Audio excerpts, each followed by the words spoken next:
Miren lo que me compré. ¡Ah!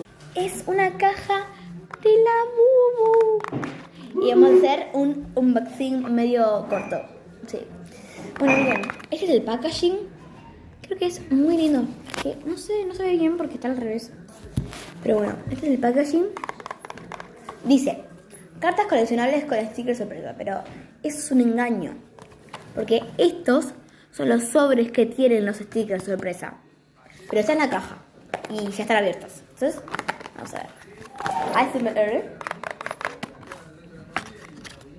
A ver. Vienen hasta 104. El número 104. Porque acá hay como 30 y pico de cartas. Nada más. Bueno, así están. Miren. Hay dibujitos alrededor, pero esos no son los stickers. Y estos son, miren. Así son de atrás. Y así son de frente, miren, miren. Son muy cute, son muy hermosos.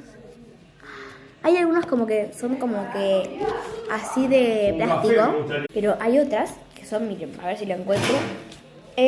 Así como te vienen cuando lo compras, como con pelitos. O sea, como que los reales. Pero bueno.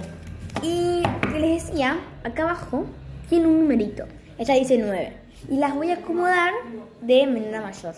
Así que yo quiero buscar la primera. Que me va a costar un poco.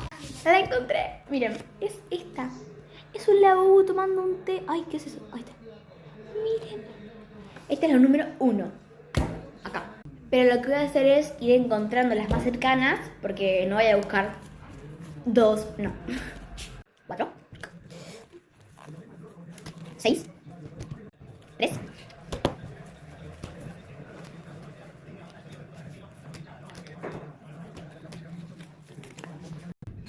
7. 9. 11. Ok, miren. 13. 14. 15. Miren el número 12. Oh. Y así quedó. Miren. Todas las cartas que hay son 32.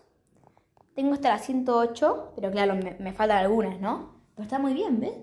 1, el 2 me falta, por ahí algunas. Pero bueno, miren, son como acciones, ¿ven? Tomando cafecito acá, escalando. Esta. Like si te gustaría tener alguna de estas. Y ya mismo anda a comprarte tu caja de la Bubu, que es hermosa. Bueno, ¿ves? La nieve. Bye bye.